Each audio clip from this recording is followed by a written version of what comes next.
Hello दोस्तों, आप सभी का स्वागत करता हूं अपने एमएसटी इंस्टीट्यूट में चैनल में। तो आज का हमारा टॉपिक होने वाला है अम्ल एवं क्षार। और ये टॉपिक बहुत ही लंबा होने वाला है, इसलिए मैं डेली पार्ट बाय पार्ट में वीडियो डालूंगा। आज के पार्ट में हम सिर्फ जानेंगे अम्ल व क्षार के बारे में, परिभाषा उसके बाद जानेंगे, डेफिनेशन क्या है उसके बारे में। आइए तो स्टार्ट करते हैं अपनी वीडियो को। तो चलिए पहले हम लोग अम्ल देखते हैं। इंग्लिश में इसे एसिड कहते हैं। तो अम्ल का लगभग दो परिभाषा है, एक भौतिक के आधार पर परिभाषा है, एक रासायनिक के आधार पर परिभाषा है। तो पहले हम लोग देखते हैं भौतिक के आधार पर।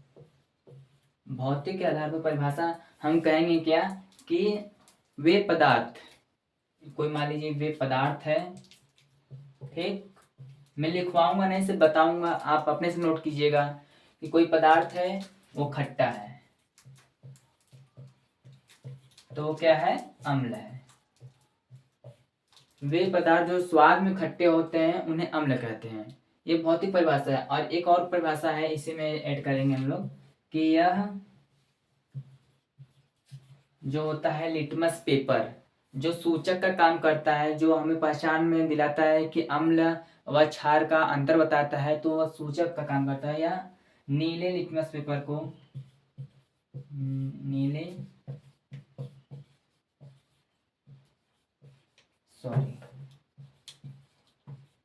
लिटमस पेपर, पेपर को क्या कर देता है, लाल कर देता है। तो बड़ी आसान भाषा में है कि ऐसा पदार्थ जो स्वाद में खट्टे होते हैं उन्हें अम्ल कहते हैं, और अम्ल नीले लिटमस पेपर को क्या कर देते हैं, लाल बना देते हैं। ये भौतिक के आधार पर परिभाषा था। अब आते हैं हम लोग रासायनिक के आधार पर।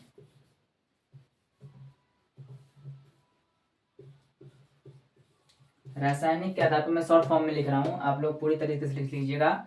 रासायनिक के आधार पर परिभाषा क्या होता है, अम्ल घुलकर, मतलब कि अम्ल जल में घुलकर, होता है ना जल, H2O जल में घुलकर H+ आयन देते हैं, H+, ये धन आयन देता है, चाहे हाइड्रोजन धन आयन देते हैं, तो उन्हें अम्ल कहते हैं। पूरी भाषा में अगर दोनों को आप कंबाइंड में लिख सकते हैं कि अम्ल स्वाद में खट्टे होते हैं, वह नीले लिटमस पेपर को लाल कर देते हैं, और यह जल में घुलकर हाइड्रोजन धन आयन देते हैं।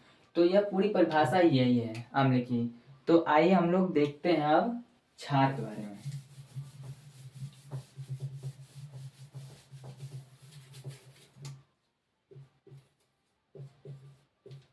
कि बेस, इसका ना इंग्लिश में कहते हैं बेस, कि क्षार है क्या। क्षार हमारा होता है, पहले भौतिक के आधार पर हम लोग देखेंगे, फिर रासायनिक के आधार पर देखेंगे। भौतिक के आधार पर होता है कि यह वे पदार्थ, एक पदार्थ है,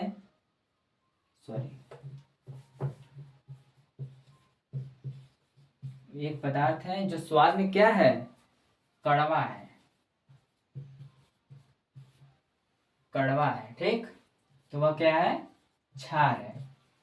वे पदार्थ जो स्वाद में कड़वे होते हैं उन्हें क्षार कहते हैं। ये लाल लिटमस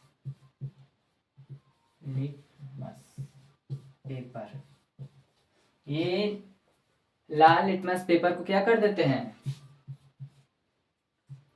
नीला। ये लाल लिटमस पेपर को नीला कर देते हैं, ठीक।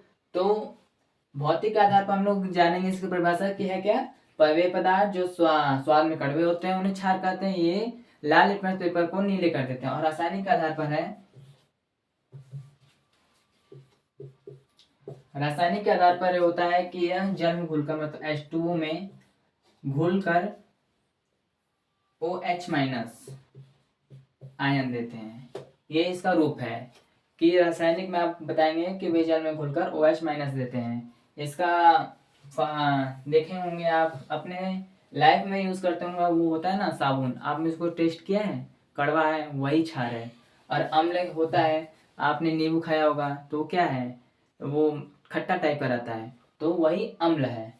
और ये होता है अम्ल बहुत ही हार्ड होता है अम्ल। अभी हम इसके बारे अगली वीडियो में इन दोनों के प्रकार जानेंगे, तो उन दोनों के प्रकार के बारे में जानेंगे कि बहुत ही कौन सा अम्ल हार्ड होता है, कौन सा अम्ल बहुत ही कि हल्का होता है तो उसकी पूरी वीडियो के बारे में हम नेक्स्ट वीडियो पार्ट वाले में जानेंगे। तो अम्ल जो हार्ड होता है, तो आप देख सकते हैं, अगर आपको ये नहीं याद होगा कि कौन सा पेपर कब नीला और कब लाल होगा, तो हार्ड मतलब डेंजर, अम्ल होता है डेंजर, डेंजर का खतरा निशानी होता है लाल, तो यह क्या कर देता है, नीले लिटमस पेपर को लाल कर देता है बहुत ही आसान तरीके से। और क्षार क्या होता है, जब आप लाल वाले को जान गए तो डायरेक्ट ये लाल वाले को क्या बदल देता है, नीले में। और आज की वीडियो में हम लोग इतना ही काफ़ी है, और अपने से नोट्स बनाइएगा, मैं सिर्फ समझा रहा हूँ, आप मेरे पूरी वीडियो को देखकर आसानी से नोट बना लीजिएगा जो मैंने बोला है। ठीक है, तब तक के लिए जय हिंद।